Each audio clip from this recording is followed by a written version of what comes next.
Films के शानदार भक्तिमय प्रस्तुति।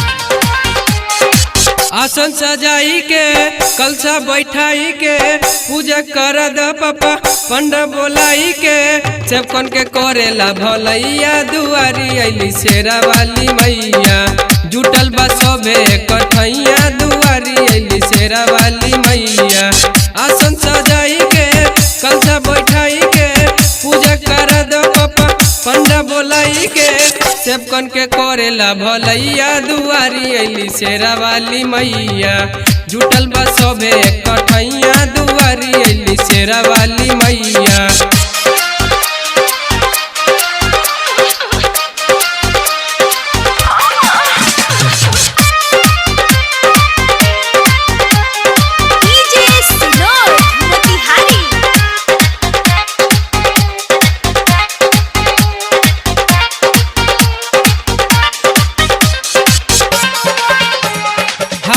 त्रिशूल बाटे शेर के सवारी जग कल्याणी होही मोर मैयारी।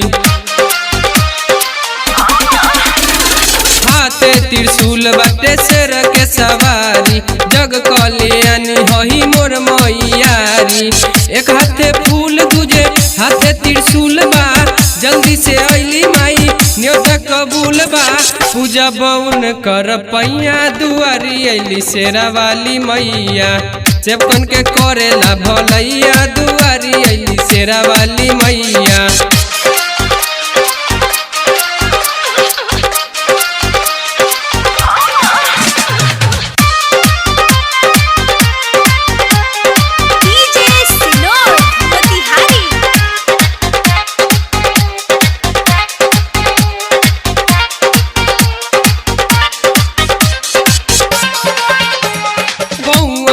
पायल छन छन बाजे शेरा वाली मैया के रूप निकलागे।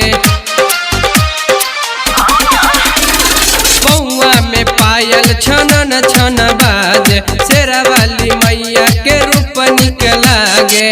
सोजल पंडल में कल्लू डीजे बजावता माई के ध्यान धोके अर्जी लगावता भक्तन के पार करे नैया दुआरी अली शेरा वाली मैया जुटल बा सबे कठैया दुआरी अली शेरा वाली मैया।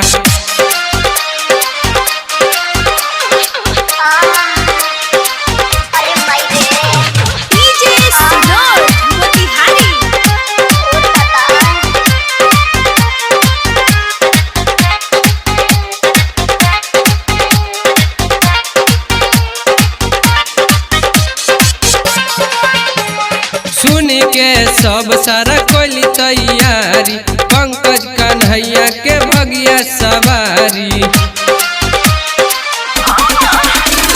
सुनी रामन सारा कोली तैयारी कल्लुआ के सबके भगिया सवारी होके मगन सबका नचता गावता शिशु सूरज के भजन सुनावता करेला माई के पूजैया दुआरी अली शेरा वाली मैया जुटल बा सबे कठैया दुआरी अली शेरा वाली मैया।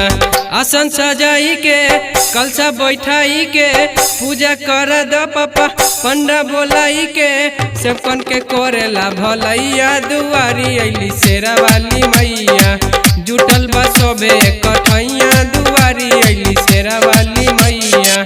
आसन सजाई के कलसा बैठाई के पूजा कर द पापा पंडा बोलाई के सबकन के करेला भलैया दुआरी अली शेरा वाली मैया जुटल बा सबे कठैया दुआरी अली शेरा वाली मैया। Recorded by MS Music and Films Ujjan।